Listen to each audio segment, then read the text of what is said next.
Hello, everybody. Welcome to the Ginge and Pedro Show, episode 14. I am, of course, Ginge. Got And alongside me my boy Pedro. how you doing, guys? Pedro. Welcome to the Ginge and Pedro Show. Get this rolling. Yep, we have a special guest with us today, Jeremy Thevenot. Let me go ahead and throw him in here real quick. You can introduce him. You know him, you love him. He's on Art Bros with Joe Catapano. Yep. He's looking big. Cameras making me look real buff. Thanks, I like Fish it. Island. Nice. That's always. I'm that's skinny. always. Get the Chris Hemsworth forearms. You picked up Mjolnir with that. Yeah. Yeah, Jeremy, welcome to the show, buddy. Hi guys, how y'all doing? Thanks for having me on. Awesome. Yeah. Yep. So, we got a lot to talk about today. You've got quite a interesting journey from video games to comic books. You've been an artist the entire time. I'd love to get into all of this stuff. Sweet. Let's start at the beginning though. It's what I call a buffet of awesomeness. So get in line, guys, and let's dig right in. Should I start like David Copperfield? Please. Do you have any rabbits? I mean, where are you gonna? I was born. I lived. No. Tell us. Through high school and growing up, elementary and all that, I always drew. I got in detention all the time for drawing during class.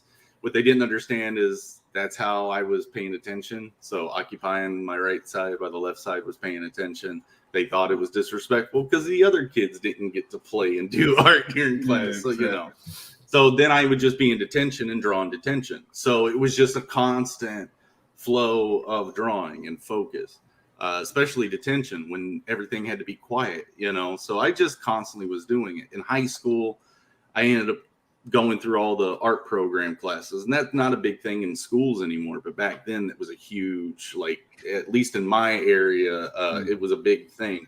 They did competitions and everything else, so we had a pretty good art department, but I went through all the classes by sophomore year, so I was going to class or competitions and winning stuff and keeping up good. I was actually in a lot of extracurricular activities, but including sports, ROTC, all that stuff. So I was always busy. Plays, musicals.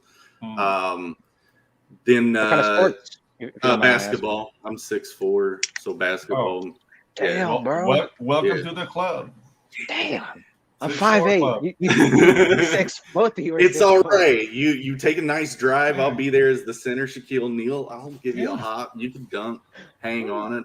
Yeah, James, we're all sitting down, so it doesn't count. But yeah, so they created 4 more advanced classes in the high school program while it was still existing. So I basically just went through all of high school doing art as a focus. So I was doing everything. My teacher was like, "You got to go to the Savannah College of Art and Design," and I'm like, "What the hell is that?" And so she showed me and everything. I was like, "Okay, so that's what's up." So my last 2 years was nothing but prepping portfolio for it, but looking at everybody's portfolios, they were artistically genius, and this composition is totally different from this other one, and so I was like, all that pressure to have something genius or interesting for every picture in 2 years coming from a high schooler. I mean, the education out there wasn't that great. So it wasn't like too profound, but I was reading books. I was reading plays. I was into that stuff. English was another big major of mine that I did end up taking to Savannah College of Art and Design because I got in with the scholarship based off of the idea that I'm realizing in the comic book. So in art class, I said, all right, so if I'm not going to come up with all these images, I'm going to come up with my own world. Me and my buddy used to play tabletop Rollmaster. It's like Dungeons and Dragons. The original one came out around the same time, but we got good at doing that. I was into video games like Final Fantasy and stuff. So big, long stories, creating big worlds. Lord of the Rings, I was reading the books before the movies came out. So nice. Never-ending Story, Dark Crystal, Labyrinth, all that stuff was just seeping in. Then you got the Power Rangers and the Ninja Turtles and all that stuff. So just growing up and doing all this, it all just amalgamated into this. I'm going to create my own world because I can never run out of things to draw. Yeah. So I have a quick question now. So you're concept, if you will. Yeah. You're professionally trained, right? Excuse me? You're professionally trained. You went to the Savannah College of Yeah. Arts. So Yes, knowing what you know now and knowing the information that you can acquire to internet and courses, is it, like, do you really need to go? I'll be real with you. I did not finish and graduate. No, that's all right. It's all right. I went for 2 years, and then their tuition kept upping. My scholarship wasn't enough to cover every time. Yeah. And then I was supposed to go to Lacoste, France to sculpt, do life sculpting, do sculpting too. So awesome. Yeah, that's my character from the video game. So man, that's fantastic, bro. Fantastic work. Yeah, thank you. Is that the clay model? Is that the, yeah? This is still soft. Yeah, that's why the wood blocks there. I still gotta finish it and then bake it. But so I was supposed to go to Lacoste, France for that. They lost my application during the summer right before, so I had to sign up for classes last, and I was fed up with it. Then talked to some of my professors who, I was good with most of them. They said, you got the skill. I mean, you're here for the paper. That's what they told me, and that was only a few of them, and I won't name them. Yeah. But I was making pretty good out, like, as far as like trained skill, turning out artwork, understand and being a participant. Some of the professors were Xerox copying the textbook for me because I couldn't afford materials. I failed color theory the first time I took it because I couldn't afford the paints. Wow. And she was a stickler for that. So, but I was borrowing paints and little bits here and there, but that was about all I could do back then. Everything went to tuition. So it was a little nuts. That's the thing. Like I'm trained also, but actually I Savannah was an option, but I went to Canada. And when I came back to Panama, like I opened an animation school that I ended up closing because I said, like, dude, everything's in the internet. Like, you pay for courses now, and you get it. So this was in 2000. This was in 2006, 2005, 2006, and 7. So everything hadn't really. I mean, Facebook had taken off by that point, and everything else. But everything wasn't entirely integrated. Hey, what's up, Collision Bomb? How you doing? Yeah, let's say good morning to everybody real quick, guys. We got to cut you off, Jeremy. Yeah, we got Neff. What's up, Neff? Good morning. Mrs. Good Stuff. Top of the morning to you. What's up, Mrs. Good Stuff? Ashton Jackal, dude. That guy. Oh, boy. Great episode with him. I think episode 2, Pedro. Yep. And then Collision Bomb. Good morning. No, I had a teacher, I think it was 10th grade, really one of the most influential teachers out of all of them that I had. He ran the comic book club. So, it was like, he was just a super cool, down-to-earth dude. But before he was a teacher where we were at, he taught at Full Sail. And one of the things that he said, the reason, in his words, the reason he left Full Sail was he felt like they were charging students way too much money for basically nothing. I live down the road from all those students. I've worked with them in the gaming communities out here in the indie games. And Joe actually went to Full Sail as well, Catapano. My opinion is actually trying to hire some guys out to help is they overcharge and they fast track everybody through a single way of doing certain things. And so when they come out, there's no experience, there's no real time spent, there's no well-roundedness. It's just do it this way. And the reason they can do that is I'm sure they have deals or setups with these companies that say churn out guys that do this process and will, take them over. I'm sure it's follow the dollar most of the time. So but I'm not saying that's good or bad because even in that, a lot of those guys just need access to the tools and the environment to be able to start going nuts. No, it also has a lot to do with curiosity as a student. Because I've encountered a lot of people like, I'm a like CGI animator, and you give them some rigging, and they can use like the pre-baked tools for rigging on the platform. But if you say like, okay, dude, can you please reverse this IK? It's like, huh? Reverse kinematics is a exactly. It's like, do you know how to set up from scratch? Like grabbing bones and actually doing the coding. It's like, nah, dude, I just do this and this little inverse kinematics, and that's cool. It's like, dude, we're building a spider here.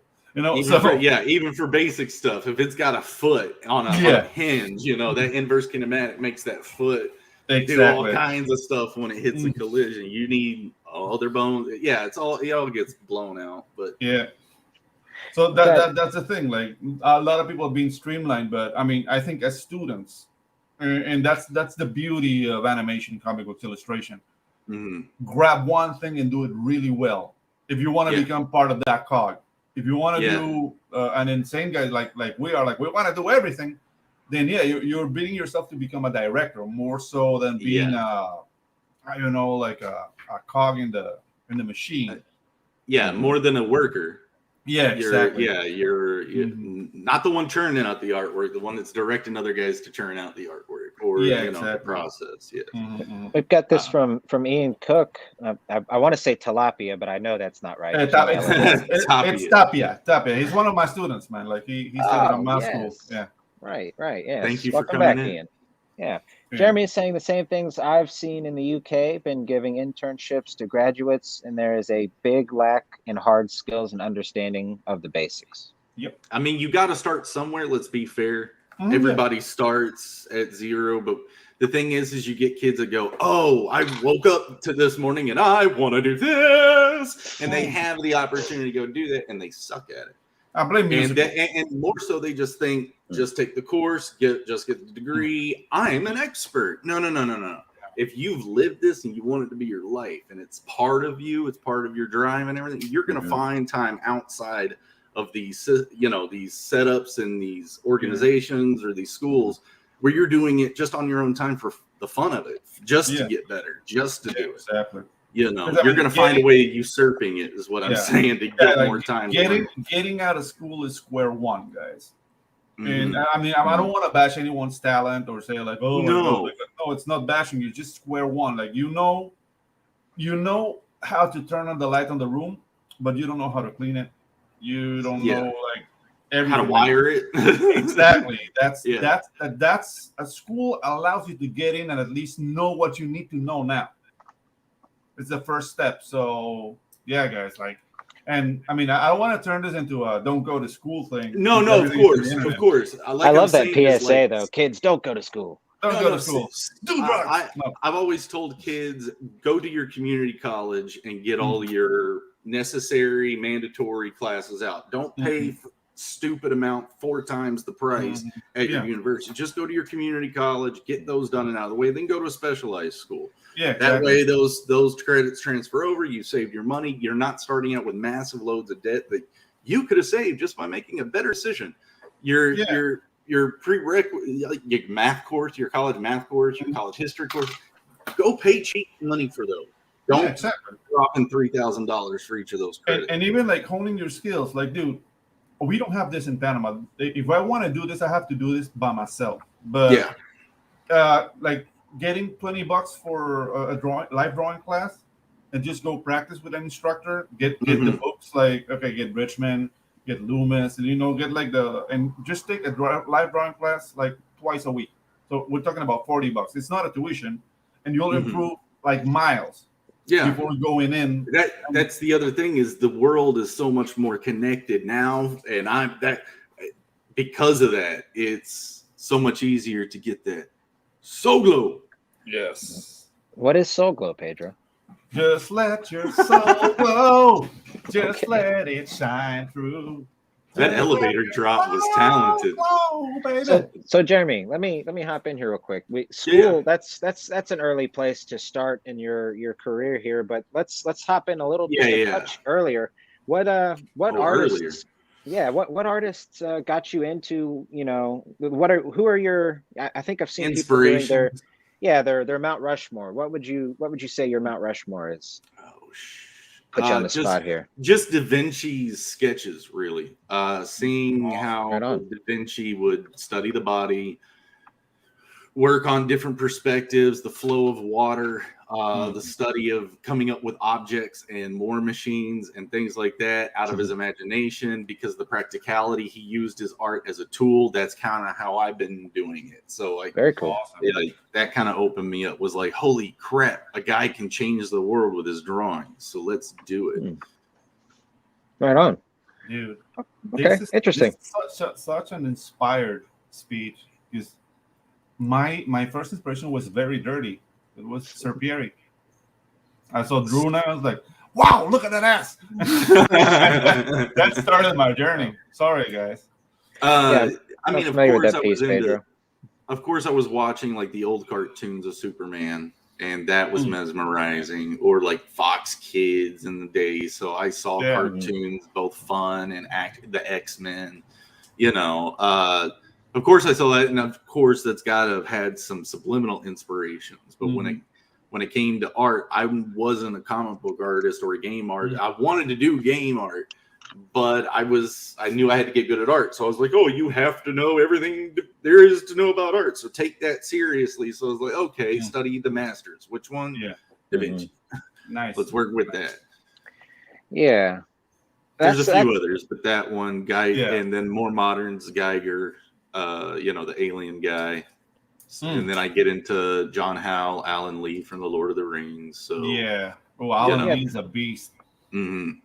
That's really, I guess, where it took off, where my cross-hatching concept started moving. Is when I got more into the Ginge. Sorry.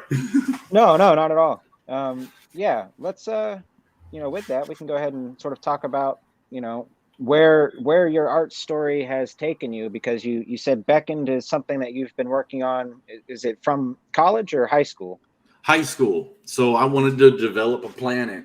So Star Wars, the story plot is we're going to do all these geopolitical stories, but they're all on separate planets. So the planet like Tatooine is all sand, or it's all snowy on Hoth and stuff, or it's all a robot planet.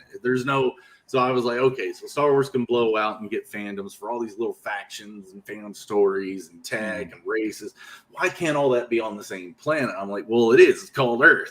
And I'm like, yeah, but I don't want to do it on Earth. I wanted to create my own. I want to reinvent things that we have on Earth, like hydropower or firearms, like explore them in a different context with different elements in a different space, and see if we can't come up with something that's still pretty interesting, but relative. So it'd be like the theory that somewhere else life is existing in this universe, and their physics are basically the same, but because they're in other places with different cosmic stuff, things are just that much different.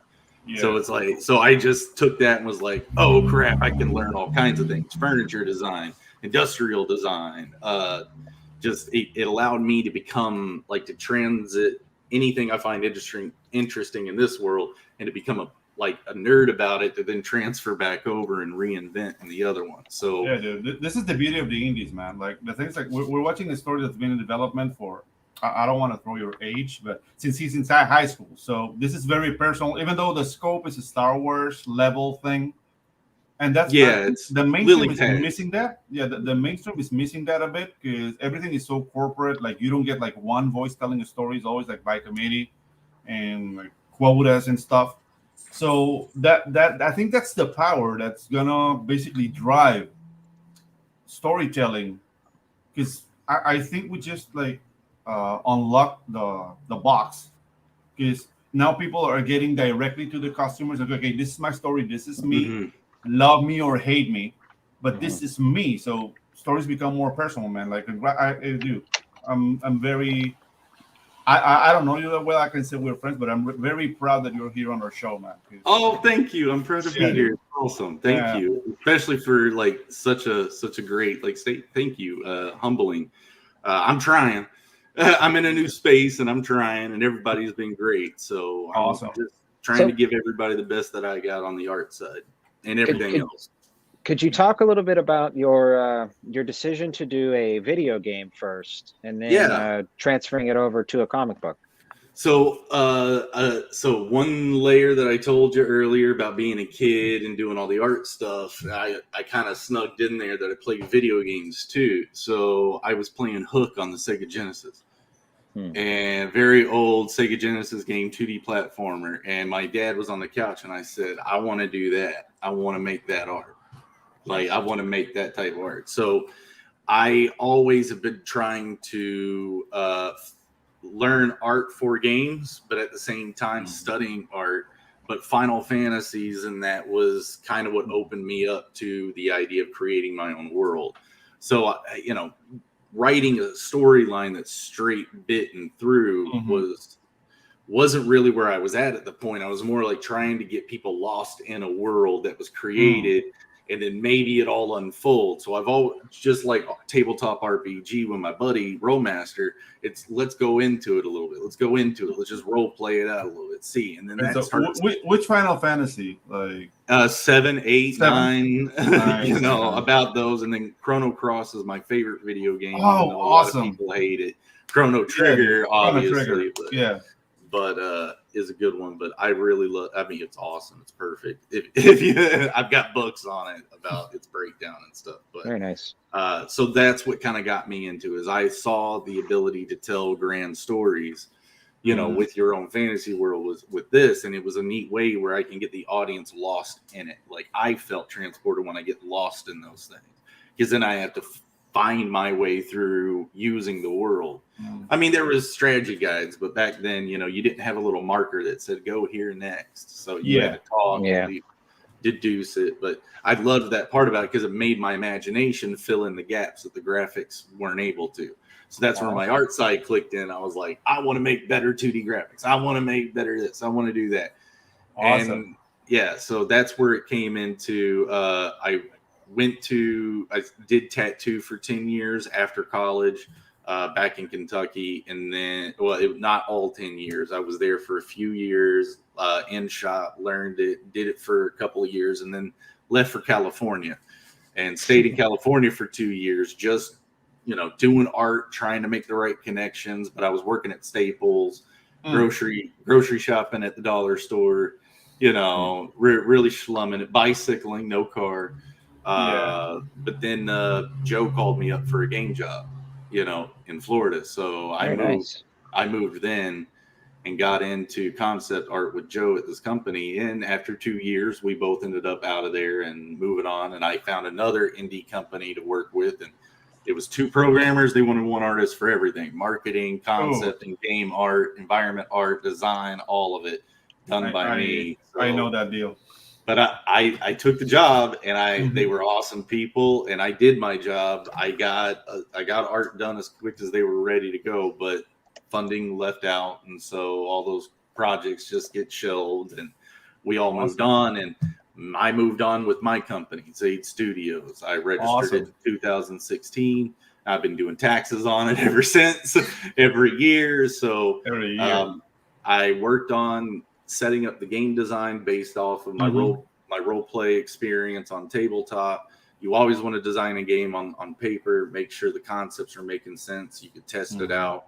So I did all that. I had 2 years of working on it, basically like that, breaking everything down, getting all the systems designed, the flow charts. I've got images galore to show about that, but I don't know how safe it is for me to show people all that design. But I've shown a few of you guys. You all have seen it. But so then my older brother, I couldn't find a programmer who was like willing to go into it. They said, too big, start small. Too big, start small. And I was like, this is a small mechanic. We're just going to do iterations of it. Those are your levels, you know. I mean, the same core structure is still there. Can we not just get this core structure? Well, your combat system is very dynamic. It's doing this. It's doing that. I'm like, yeah, what are you competing against? Like, we can't do RPG Maker games. Like, no one wants to buy an RPG Maker game. I played with RPG Maker my whole life too, you know, growing up. 95, hell yeah. But, you know, it's... So anyway, my brother jumped into it. He's fresh out of the military, or not fresh out of the military. He had been out of military programming systems, working on things, programming systems for oil companies and wind turbines. And that's where he's still working in industry now. But he was like, so what's this game stuff? No programmer's going to take you. What is it? So I visited him in Texas with all my documents, had him download Unreal. And in about 9 hours, he had my test art already running around. Oh, so you're doing it on Unreal? Yeah. Awesome. So he basically said, "Oh crap! Okay, did I just become your programmer?" I said, "Yeah, I think so." So what are we doing? We're making a prototype. Let's just try to, balls to the wall. Let's make it as best we can. Mm-hmm. So it took us 2 more years to get the prototype developed and on Steam. So it's there, and then we crowdfunded. We didn't know what crowdfunding was. We didn't do too many crowdfunders beforehand, and all the information you get is like, just do this, and your crowdfunder will be excellent. And it's like, shove it up your. What you're not telling me is that you have to build an actual fandom organically. Yeah, this isn't something you just go, you're a number, come like me. It's like, I got friends here. Yeah, and we're all learning. We're all learning. Right. We're all learning. Now, regarding the book, I have a quick question here. Regarding the book, you're on the mailing list phase, right? Yes, sir. So, how long do you want to go on your mailing list before you launch? So, I'm using the whole 6 months to make this book. Okay. Awesome. Awesome. And if I'm a little late, guys, at least you'll be able to know why, because I stream it every Friday. So you'll be able to keep up with me. That's The whole chat basically roasts me while I work. It's fun. There's a lot of cool jokes. We do your mama joke segment sometimes. So we've done that once and it's worked out great. So I don't know if we can keep doing it, but bring them. We need new ones. So let me say hi to the chat real quick, Pedro. Yeah. Sorry. Sure. What's up, Don Chin? Yeah, we got Don Chin in the house. Good morning, Don. Yep, Pops Van Zant, the madness Pops himself, has graced us here. Thanks for coming by, Pops. Yep, that's just it. Yeah. So thanks for coming by. Listening. Thank you. Yeah. So regarding your plans, you want to have the book finished or closest to finish before launching? Yeah. Awesome. Yeah, awesome. I'm already trying to get Eric Weathers set up and ready to do the lettering. So I'm trying to get all the ashcan art done to vet a printer before everything goes, because I want to get ahead of this whole late book issue. So because that's one of the big criticisms Indy's getting, like being late. But I've said it in a couple other streams, is that everybody's having delays. Everything's having delays. I don't mean to talk over you or anything, but it's like it's not just the printers that are having paper shortages and stuff like that. Yeah. It's like all those ships are out in the harbor stuck right now because of all of this stuff. Everybody's having. Yeah. Yeah, but not also regarding the reality, because the thing is, like, yes, indie comics are known for being late. That's another thing. Shut up, Rooster. Bang the ring. And it's a thing that maybe we who are coming up might be, like very adamant to be on top of that, because people are not gonna have a patience with us that they would have with an Ethan or a John Maynan or guys who are already established. Of course, these guys are late, but are they really attracting 100% friends? Yeah, exactly. No, they're not. Yeah. They're grabbing aggro for the rest of us. Yeah, exactly. And that's the thing. Like, we as unknown assets have to take that into consideration. Like, dude, have the book as ready. Like, all the things you can control, have them controlled before the launch, or at least closest to. Yep. So all it takes is doing the work, doing the math, doing the spreadsheets, making the calculate, triple checking them. If you have access to an accountant or a friend that does it or something like that, talk to them. Like, just get them to check it out a bit. Yeah, dude. I have my mommy. Like, my mom is an accountant, so there you go. Yeah, she helps me with that. So, Jeremy, let me ask you, bro. Could you tell us a little bit about the story here? Like, could we get into like the characters and all that good stuff? So, BECKONED RECOURSE starts off. The headliner for it is the Heart of Thevenot, which is the name of the planet, will bleed, and the Empire of Thaw, because we always need a bad empire, is holding the knife. The thing that's happening is this is a world that's in conflict of two major it's political struggles. So two major influences on the planet, resources really, but there are more influences. But it's Loden stones, which are these crystals. We're calling them Loden, so we don't just repeat crystals thousands of times. And then you have this substance called denathite. So this denathite substance is kind of necrotic. It needs a host, but people have learned how to use it as a tool or learn to use it in technology. And so on this campaign, you guys can right click and open these images in new tabs and get a closer look at these things if you want to. Awesome. Man. No, the art is gorgeous, man. Yeah, Thank you. Appreciate it.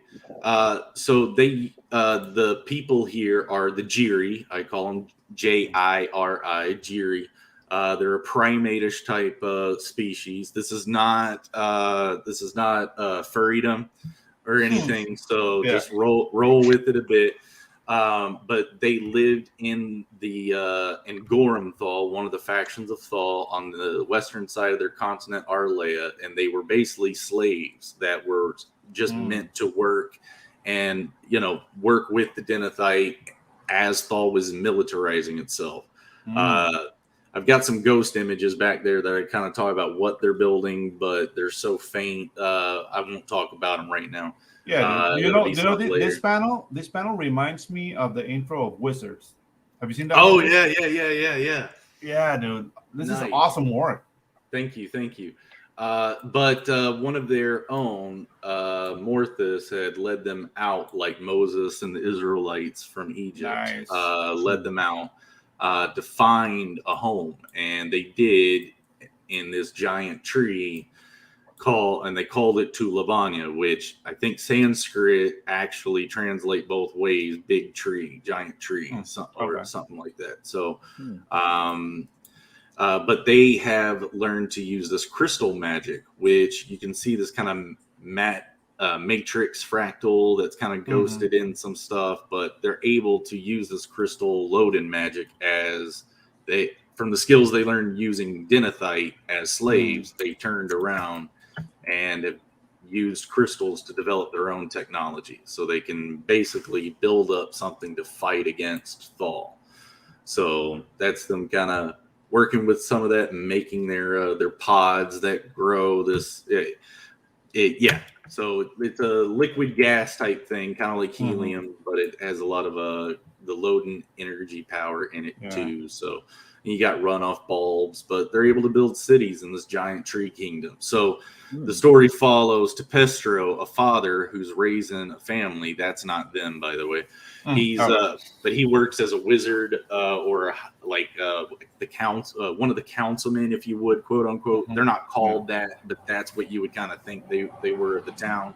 They're charged with protecting the town and leading everything. So he's working as a tuner in training to be a watcher. And today is going to be one of his exams. But Thal's going to come crashing down today. It's from basically from within. It's gonna cause some issues. So it's going to come back, and his happiness and home is going to be threatened.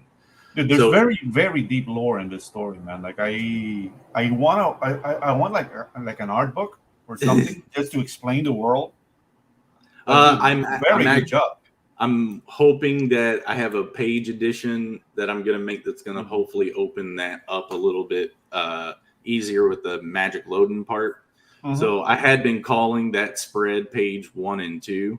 But I was like, let's give them a proper page 1 on the right side of the book that kind of does the Loden explanation and the Denathite explanation. And then when they turn the page, it's like, oh, it's Hobbiton, la la la la, and happiness. Nice. But then I got to destroy Hobbiton, so we're gonna destroy it from the heart of the place. So there's something I'm not telling you. But you guys will learn very quick. In fact, if you give me a little bit more screen time here, I'll switch around. Absolutely. Man. We're having fun. Sweet. Here I'm working on the cover, which is a wrap. Wrapped around. Look at that. So you guys can watch the show on Fridays and be part of the group kind of just talking to me, goofing at me, making jokes as I'm just flowing with it and getting things rendered out. But this will be a wrap cover. You'll get, again, some of that, Tulabanya, Tree City, chunks over here and the airship blasting. We'll get to see some sky and stuff, but we're going to get all that weird denethite growth. And yeah, so looks like Andros from Star Fox. A bit, yeah. Yeah, a bit, but more benign. And the thing's like, dude, you can pick up inspiration. Like, inspiration is not really bad. Yeah. Like, and he's not like just a head that's attached to a body, so exactly. It's not Andros. and if his name is not Andros, that's already a good start. Yeah. It's not. And then we got the Lucent cover from the opposite vantage point too. So that was a fun joke. We all. But like I said, that was going to be a page 1 and 2, but now it's page 2 and 3. Still got to make page 1. Page 3 is here, and then now it's page 4. So I got a little bit of lighting correction to do to kind of pop out the 3 background characters a bit more. But dude, this is interior page art. Yeah. Dude, you're going all out. Yeah. I'm setting the precedence for my first awesome. Awesome. Yeah, I'm really interested in. It's pretty I don't know what the word is, uninformed with the way art is done. Sort of, it has the illusion for me still. But the way you color, it's very interesting. It almost looks like colored pencils in a way, or maybe watercolor. But obviously it's digital. How do you achieve that look? That makes any sense to me. Actual digital cross hatching. Mm-hmm. So I'm just cross hatching like I would with my mechanical pencil, and then everything's solid in, basically like most other Photoshop artists work.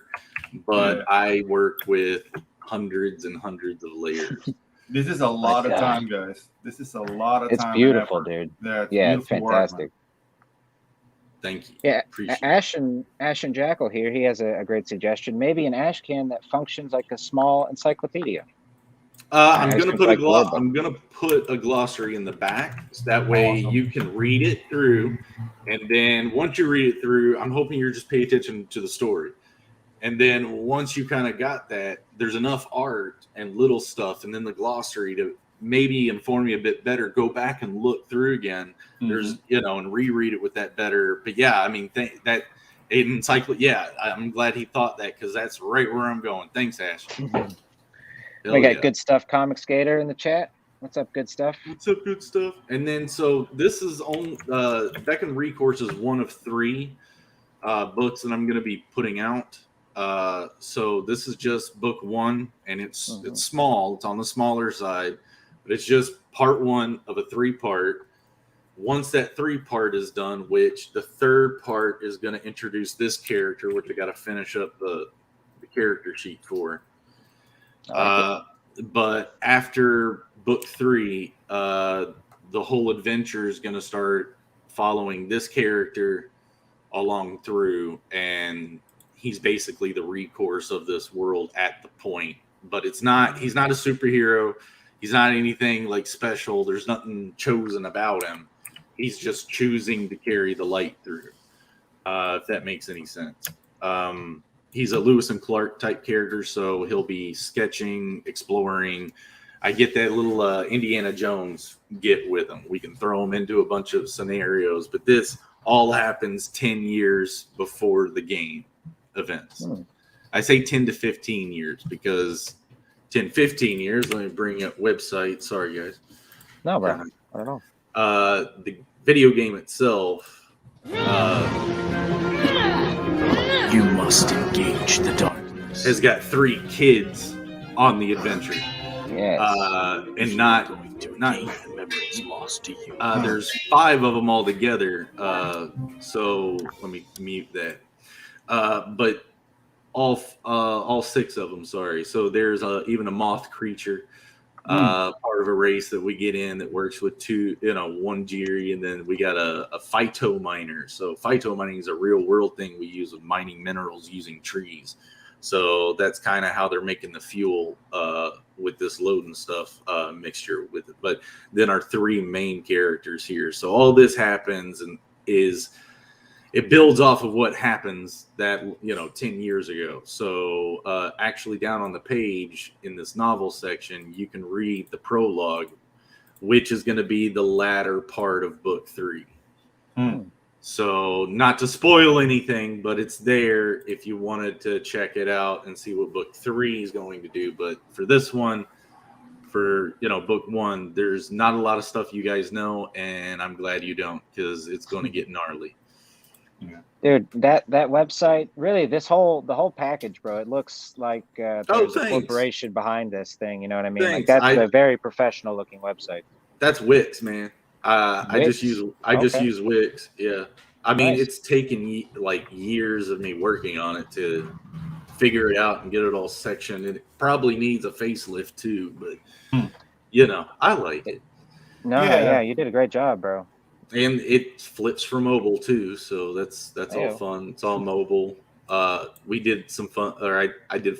My buddy and I, when we were putting the map together, we did this fun like cloud thing. That's just a video of clouds with it, translucent, so it makes it look like it's alive. It's fun, but yeah, but all of this is built up. Again, I'm doing all the art, everything visual you see. I'm doing. I mean, like I said, that map of me was a buddy of mine and me. And then my brother's programming. But it's been. I think we launched at the beginning of it was beginning of this year. Last January, I think, is when we were launching or something like that. And then we didn't get backed. We didn't have enough people that knew about it. But the prototype is on Steam, and here's some of these pictures from. Let's see, 2007, 2006. Yeah. And then I've been updating them. So this is from 2006, but I ended up digitally coloring it earlier this year. So I'm kind of going back and bringing those old ones back to life now. I like the fact that design-wise, you have gone with something recognizable, but doesn't look like Earthbound. Yeah. Like a sword is a sword, but it's not really like the way a sword would go if you go to Babylon or whatever. Yeah. And I mean, it permeates everything. Like, dude, I mean, there's really also a little bit of anime inspiration. Yeah. That was really because I'm making a game. I needed it cartoony so I could animate everything easier. Yeah. Trying to make everything realistic and animates just kind of like cartoon wise, it's just a little nuts. I mean, not that I couldn't do it, but I don't know. I felt like the simplification I needed. I don't know. It kind of blended over. It worked with it. Made the whole JRPG element much more clear. Because it is a JRPG, not an RPG, and there's style differences. Absolutely. And I think you really the JRPG element of it to me is one of the things. The art itself is really beautiful, but there's I know we talked about this on Art Bros, but you're a fan of Yoshitaka Amano, right? Right. There's that. I guess he is kind of maybe him and Akira Toriyama are like the JRPG art dudes, but something about that style you can't mistake it, and I can't think of any other projects that are American comic books that head on tackle the art style the way you have here. I mean, it's really unique. So for somebody that loves JRPGs, it's kind of stands out in that way. I want to respect it all. I want to it's a love letter, It's like, thanks for everything. Here's what's happening because of that. Some goofy kid on the other side of the planet is going like, oh. So I wanted to kind of push my own projects, my own world in that way. And so the thing with Beckoned is it does allow me to express the more realistic tone, go in a bit further than what the game art was going to allow me to. I mean, and even the game art, I tried to make as detailed as possible. So that's just the way I am. I don't know.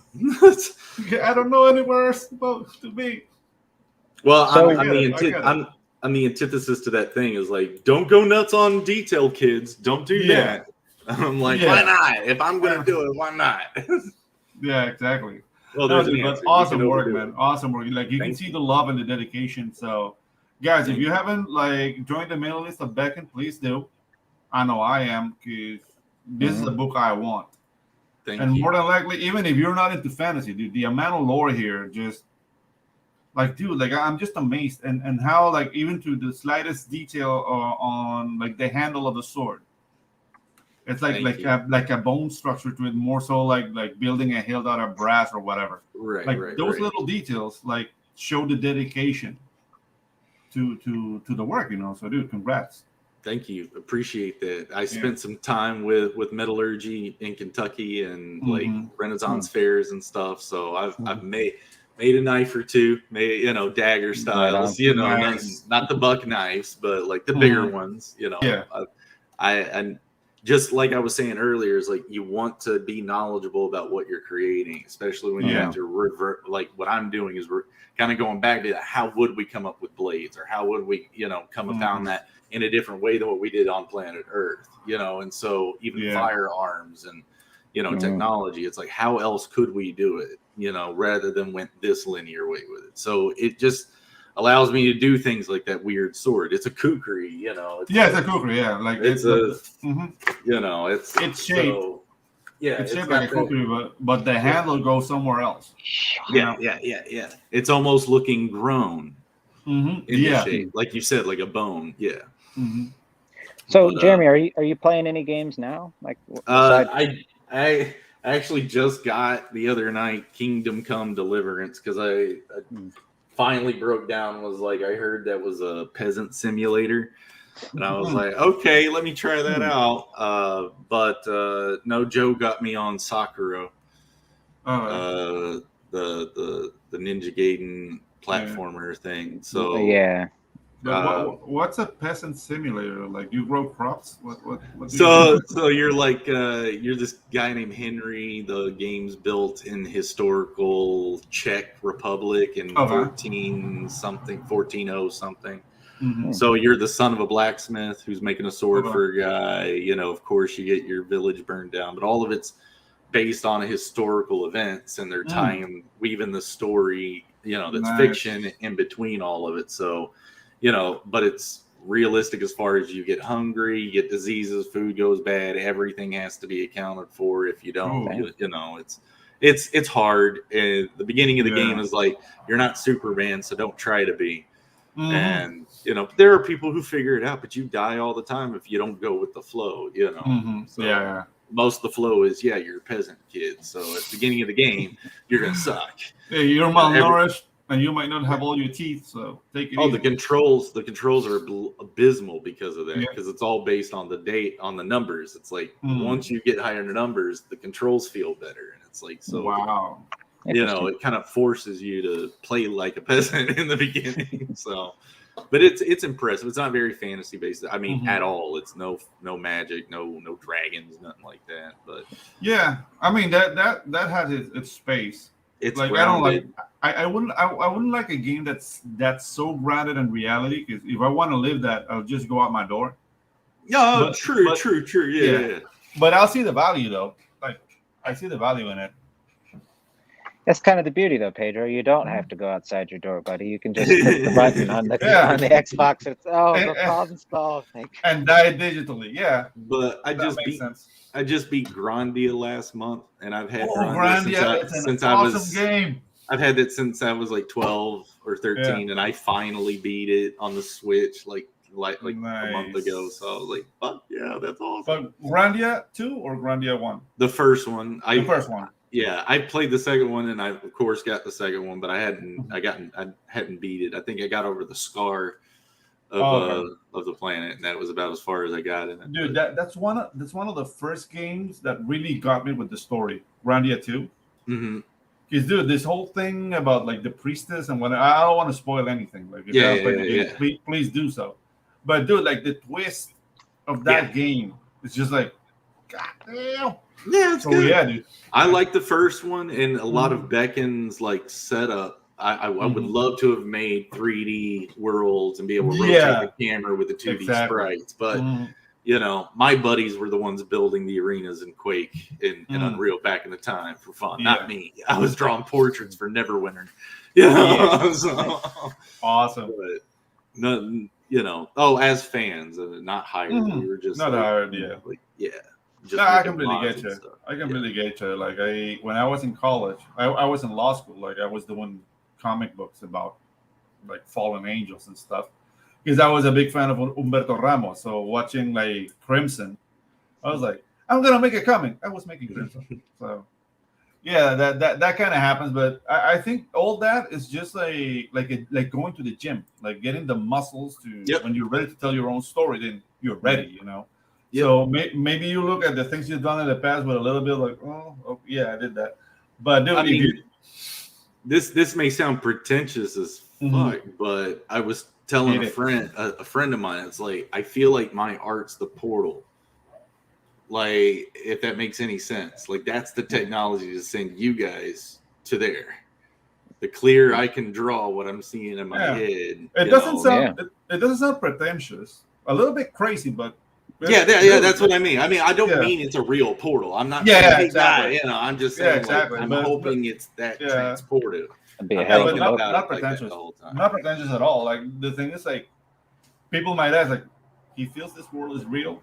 No. I said in my head, I'm not a nutcase. Not a nutcase. Sorry about that. No, that's good. It's good. It took a lifetime of practice. How about that? I think you did it though. Really, I mean, you can take a look at your art here, and you are pretty much transferred to another world right away. I mean, it's very unique. Really, there's a lot of thought in it, dude. That's the thing. And I mean, he's been at it since like his teen years, and it shows, but in a good way. I mean, all this in a great way, dude. Like, I love like very realized worlds. That's why I'm a huge fan of Dune, to the point that I bore people with Dune. But it's just like it's a realized world. Everything feels. The other thing is that my guys, they crush on me on my show because I can get into the sci-fi or the science nerd about a lot of this. Yeah, because it has to deal with cymatics. The magic system is dealing with frequencies and harmonics, and I had a fun experience that taught me about fractals. Thank you, experimenting. But I'm building the magic system off of something that I don't want to make it cheesy like midichlorians. It's not midichlorians. I'm not trying to trick you that far, but I am wanting you to explore some things that maybe wow, on another planet, maybe could this work? Maybe. You heard that, Lucas? Eat it. Say hello to the chat real quick. We got Arrogant Ape. Papa Hail Jeremy. Beckoned will definitely be sick. Make sure to sign up. I completely agree. David Chiza. Hey, David. What's up, David? Rad Rose. David, he'll be another awesome book, man. Yeah, I think David's on at the end of the month here. So that'll be fun. Looking forward to that. Yeah. So you've got a partner in crime yourself. Like I've got Pedro. You've got Joe Catapano. Yeah. I got two partners, Joe and then my brother. But yeah, Joe's my art bro. But yeah. Nice. Could you talk a little bit about how you and Joe met? You said it was through a video game. We met back in high school. Let's go back. Oh, we went to the same high school together. So we had the same. His brother had the same art teacher. He was a closeted artist. No one knew he could do it. He wasn't in the art programs. He was doing composite art and computer graphics for the most part. That's where he went to Full Sail. So, but I was close with his brother. His brother was all through the art classes with me. His mom's an art teacher as well. So, and then my art teacher was close to their family. So it was all kind of, I became part of the Catapanos, on a kind of like a proxy. They, I love those guys, love all of them, love their older brother. You're honorary Catapano. Yeah. Yes, I am. Yeah. I would say I feel fine enough to say that right now without feeling like the mob's coming after me. Yes. Nice. Yes. You haven't said too much yet, so it's okay. No. But that's how Joe, like, Jeremy, I know it was you, and it breaks my heart. You went on that redhead fuck show talking trash. You fucking goomba, I'm gonna break your thumbs. See you draw now, huh? So Joe and I, like I said, later on when he got an art job, he called me over. We worked together. We lived together. And then when everybody started kind of breaking out of that job, I found another place to live. You know, we're finding jobs and stuff. So, but he was telling me, okay, I'm going to start a comic book. And I said, okay, well, I'm building my video game. And I said, how long do you think it'll be for you to get your book? He said, a few years. I said, okay. And in that time, by the time you get your comic book out, I have my prototype done. And that's exactly what happened. We launched our Indiegogo campaigns one right after the other.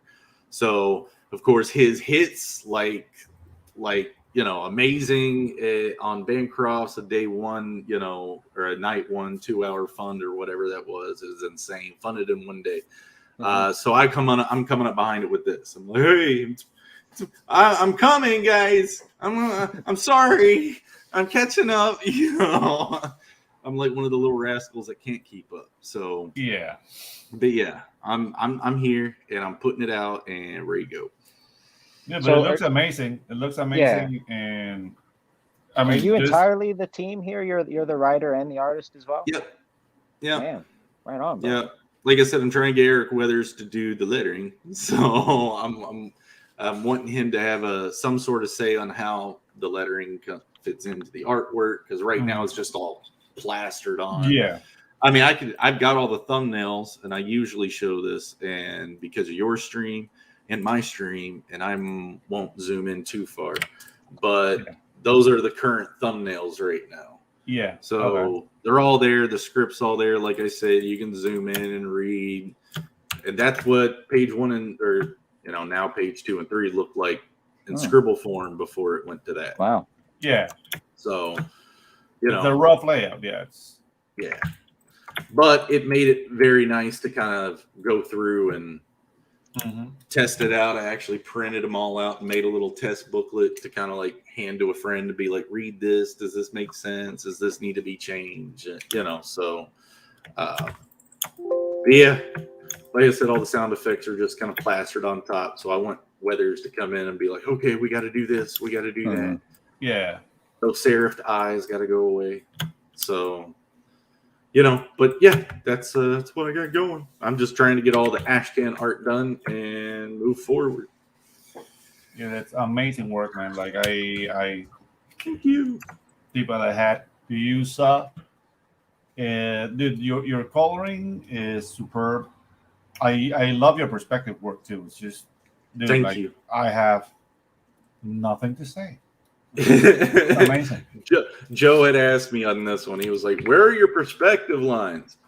Yeah, and because you couldn't see him even in this. It's like, where are my perspectives? And he was like, "I'm trying to reach for a ground here." I'm like, "That's because you're in a tree." There's like 3 perspective points. Exactly. There's coming from that little road. You got one. You get another one coming here from the base of this level of the tree, because that's not the bottom of the tree. And you got all these up here. I mean, the deeper you go, the more. Yeah. I mean. Yeah, dude. So more than looking for a horizon line, it's looking for vanishing points. Yeah. Because they are just obeying different. I don't know. Because they're on different limbs, and they have little trails between them, so there is no like hard to find. Exactly. And that's really hard to make work. So again. Well, it happened. It happened. So, and I'm not entirely finished with this. I still want to do a lighting pass, another lighting pass. Yeah, like an over lighting pass. Like all my base lighting is there, but I need to do some big chunk shapes and cast shadows. But I love the pastel element of everything. I mean, you're not doing like really hard shadows. Like not yet. Don't see them. Yeah. I don't see the need for me to do them too much anyway, except for like the canopy of leaves. You could see I started doing some of that here, but I just didn't overpower it. It pulled out a lot. Exactly, but it works. It works perfectly because this is like a very lit it's daylight. It's daylight. And also I'm seeing like those like green spheres Loden. Those aren't, but yeah, I know what you mean. Yeah, let's just we all call them rotten eggs right now. Rotten eggs, okay. Those rotten eggs seem to be like a light source too. right? Yeah. They are. They glow. Bioluminescence. Very nice. Bioluminescence. So that will like explain why there are soft shadows. Like shadows are not allowed in this like light-rich environment. They do very, very nice work. Would we see any of this in the book at nighttime? Are there any nighttime scenes? There will be in book 2. All right. You'll be seeing all this at nighttime. Yes. Very cool. Awesome. But yeah, you like the detail world building. I got these Jiri up here that are just silhouetted. I still need to finish them, but they're climbing on a highway. Oh, wow. Just for them, because they're primate-ish, so they'll still climb and use their tails. It's not just they're walking prostrate. They're and their handshaped feet, like they have like a. It's not really an opposing thumb, but it's not like a human thumb on a feet that works for nothing. It like they can grab stuff. So yeah, dude, this is awesome. Thank you, appreciate it. That's back in recourse. Very cool. All right, guys. Beckon, the mailing list is up. This guy's gonna go to the edge. Remember, at 6 months it disappears. So at least like copy it. And he's as he said, he's gonna take it like the closest to finish. So the waiting time after the campaign is done, it's gonna be as short as possible. So yeah, guys. Back this book. Here's my art, bro. Joe said we could stream snipe him. I just popped over there this to is harass Joe? him real quick. Yeah, Joe's got his show going. We're just saying hello. I'm usually over there being like, "Hey man, what's up? How you doing? How you doing?" Yep. So you guys do this show on Sunday mornings at 10, same time we launch. He does this show in the mornings. I usually just jump in either in the chats or unless you want someone to talk to while he draws. Because he always says he's getting better. He's getting much better, but he has a hard time drawing and talking. Me so we all do. We all do. I use it. I did caricatures at a zoo for a job for a while. So that would be fun. It was. It just didn't pay worth anything. But it was fun. It got me used to talking while drawing because everyone wants to talk to you. But that's some of the things I haven't done yet because I like money. And then right. Yeah. I learned my lesson. I did. I only did it for a little while. But then on Wednesdays, me and Joe do Art Bros together. So we do Art Bros mostly as a promotion for books. So if you haven't gone on Art Bros, you got a book, bring it over. We'll do this. We'll talk to you. We'll ask you questions and chill the books. Awesome. Yeah. So what channel is that on? That's at 7:00 at Eastern Standard Time on Joe Catapano's show. My show's at ZADE Studios at 8 Eastern on Friday nights. And then you got Cup of Joe, which is happening on right now, during Ginge's show. So, yeah, I'm all over the place. We have to. We get around. Yeah. We're walking through town. We're bumping shoulders, Yeah, exactly. Wearing high heels. And all of Jeremy's stuff should be in the description box. I know I've got the game, the book, the launch page for the website, and also your Twitter. I'll have to throw your YouTube on there. But you guys be sure to check that out. Sign up if you haven't already. Did I read that there was a trading card if they sign up? I don't know what's happening for the pre-launch, or for the sign up right yet. Since we're still pretty early, I want to put out a poll and see what you guys want. If an extra perk, is that access to a special perk or something? So very cool. I have a few cool ideas. I've got a little setup that I can make them here in house if I got it set up right. So I just want to see if that's a plausible thing. But it's a real cool thing. I haven't seen anyone do it yet. So, like in CG doing these little things. So it'd be fun. Awesome. Okay, guys. Well, on. Yep. That was Jeremy Thevenot. Did I say that correct? Yep. Thevenot. I'm sorry, buddy. Thevenot. Yeah, somebody hit you with that earlier. You went French, Ginge. How dare you? You went French. Okay. Well, now that I'm done, I'm just playing. But okay, guys, yeah, we'll go ahead and we'll end the stream here. Jeremy, I'm gonna bump you to the back real quick if you want to sit and chat for a couple minutes. We usually hang out for a little bit, but let's all go up to ahead. you. And, boom. David Chiesa, thank you for coming by. Definitely looking forward to talking to you. Good stuff. Thanks for coming, Arrogant Ape. Everybody that came by, we really do appreciate it. And we will catch you next week on the Ginge and Pedro show. Everybody, have a great day. Take care.